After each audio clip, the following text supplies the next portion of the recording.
Welcome back. You are listening to Whissel Wednesdays here on AM 1170. The Answer. My name is Kyle Whissel, your host with Whissel Realty, joined by Mr. Jason Hall with Downtown East Village San Diego Chargers, and Mr. David Morris with AppraiseNet Appraiser.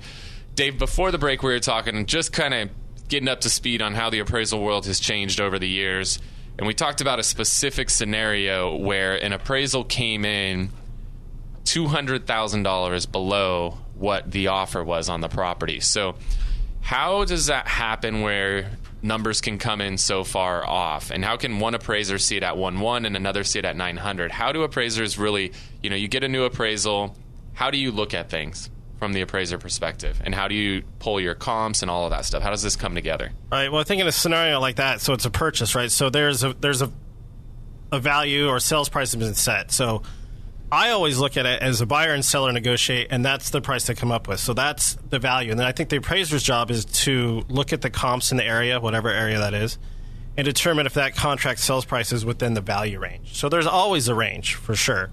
I think being $200,000 off is a lot. Then I would probably say that guy was wrong. Right. I mean, because what buyer's agent, listing agent are going to get a person into that property that wouldn't be that far off in right. value, And you're right? talking almost 20%. Yeah, it's huge.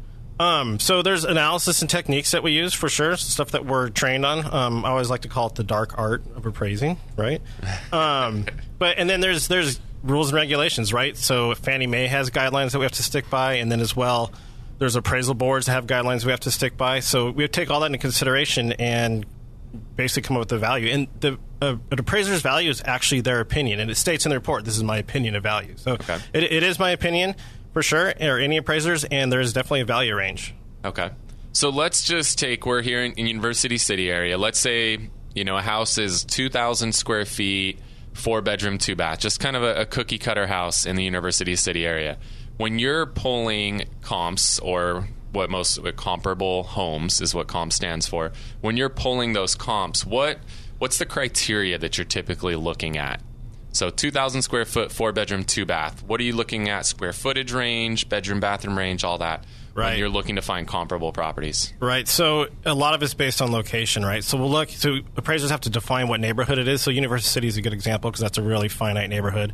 And so we look at the sales within the last year, within the last 6 months, within that actual neighborhood. And if it's 4-bedroom, 2-bath, 2,000 square feet, the best comp is the house next door that's 4-bedroom, 2-bath, 2,000 square feet, but that doesn't always exist, right? So we just kind of go from there.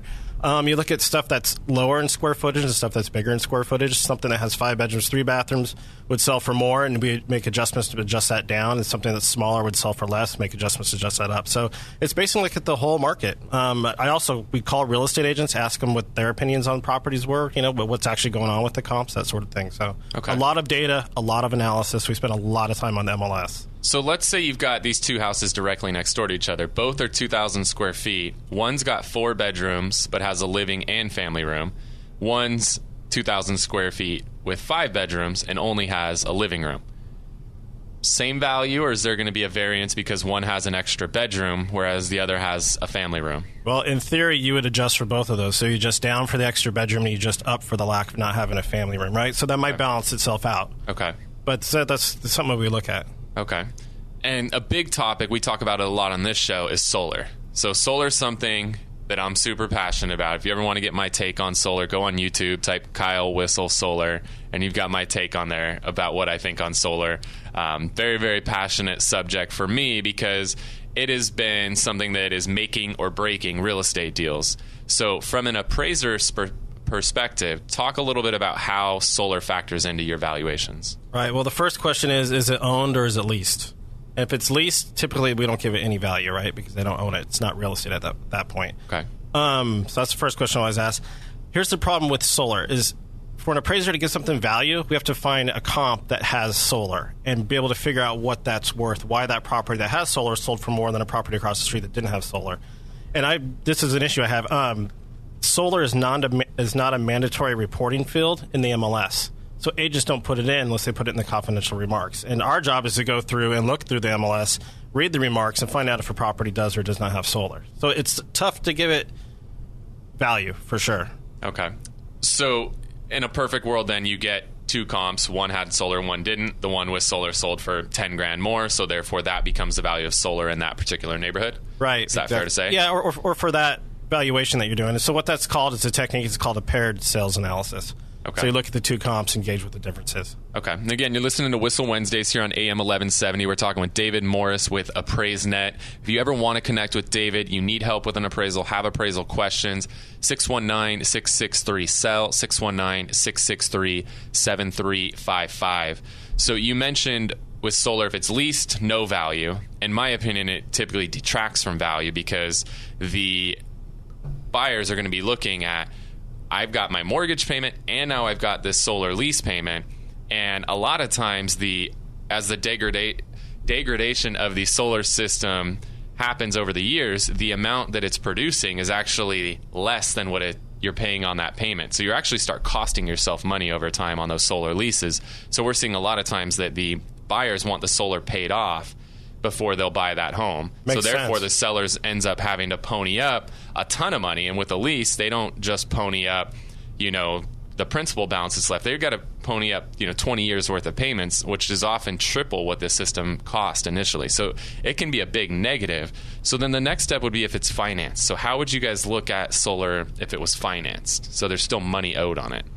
Right. We'd have to factor that in, but that's a tough one. I'm not totally sure on that. I haven't done too many valuations with it. I would think you're going to look at it the same way. If you own it, whether you paid for it in cash, right? And let's say you put a $30,000 system on. Paid $30,000 in cash. Okay, fine. If it's financed, as an appraiser, it's still $30,000. Whether they financed 100%, right? As long as it's part of the home. Now, speaking from a lending standpoint, when they go to sell that house, that seller's going to have to pay that lien off. Right? That's just like having a second mortgage or even maybe a third mortgage that they have on there. But I think technically the own lease is the question that you hit on earlier, Dave. Oh, yeah, for sure. When I go to a property that has solar on it, first thing I ask them, do you own it or is it leased? And then we just go from there for sure. Okay. And then what about the power purchase agreement? Are you familiar with that? Solar cities. Right. So where they put the system on, there's no fixed payment on it. You're just paying a cut rate to whatever company put the system on. So would you see value in that, or would that be value neutral as well? I think that'd be value neutral. Okay. Because that's similar to lease, right, Kyle? Yeah, exactly. It's similar. And for the sales side, it's more attractive. Better. Right. So because if you're going to be a seller, you're not stuck to any payment. Right. So you're not committed to a payment for X amount of years. You're only paying for the actual electricity that you use. Whereas like your the FCC lease, you're paying, you could move out of the house and it sits vacant. You still got to make the payment on that. Where on power purchase agreement, you don't have to. So I think there's value there. You're not utilizing any stuff. Right. And then on the loan side with the lease, that lease payment, figuring in that you assume that lease from the previous owner, that's getting factored into the debt to income ratio, which can make it harder. If somebody's tight on qualifying for their loan, that solar lease payment could put them over the edge. Yep. So. Yeah, and this is all new stuff. I think it's good in a way. I mean, we're starting to see lots more solar. I've done appraisals for people. Somebody will build a custom home, $2 million, a Point Loma, whatever. And they'll put in an elevator before they put on solar. It's now it's nice to see that it's actually like catching ground and nice become something we use. So for those that are listening to the show and they're debating some of the improvements that they might want to make to the home, what would be some improvements they could make that would really help them when it comes time to have the appraisal done? And what would be some things that would hurt them? So high return on investment and low return on investment improvements. Right. I think the highest return on investment that most people can do is kitchens and bathrooms for sure, because that's going to help sell your home. An appraiser should give that value. And then as well, I always say outdoor living space. We're in San Diego. I mean, during the summer, I eat dinner outside every night with my family, So I think outdoor living space, barbecues, fire pits, that sort of stuff goes a long way. Okay. What about pools? Pools go both ways, right? They're really expensive. It's almost like a solar lease. Like you have to keep it up. There's a lot of upkeep. A lot of it could be detriment. I think you eliminate half your buyers, right, when you put a pool in. Okay. But it's nice, San Diego. Do you see the value of a pool being different coastal versus inland? Where, inland I live out in Santee, it's 100 degrees, fairly regularly in the summer, whereas, over here in University City, it never hits 100 degrees. So do you see that there's more value in areas where it's hotter or not necessarily? No, for sure. Okay. I think, East County is warmer. A pool definitely has more value. Okay. Well, I know if you get to Phoenix, they all have pools. Yeah. And if they don't have a pool, you don't buy the house. Right? So I think it's very basic there. So Okay. I think that's a good point. And what would be some things that people spend money on that don't have a high return on investment when it comes to the appraisal? Things like super high-end upgrades for flooring, fixtures, that type of stuff is really hard to give stuff that's really high-end a lot of value. Okay, so when they do like the crazy $10,000 built-in fridge versus the standard double-door fridge, I mean, they're not adding anywhere near $10,000 in value for stuff like that. Right, exactly. I always say don't put like a Viking stove in a one-bedroom condo. Okay, I love it. So again, you're listening to Whissel Wednesdays. We're talking with David Morris with AppraiseNet. If you want to connect with David, you have appraisal questions, need an appraisal done, 619-663-SELL, 619-663-7355. We're going to head to a break. When we get back, Jason, want to get the latest on the loan side and how it ties in with the appraisals. You're listening to Whissel Wednesdays.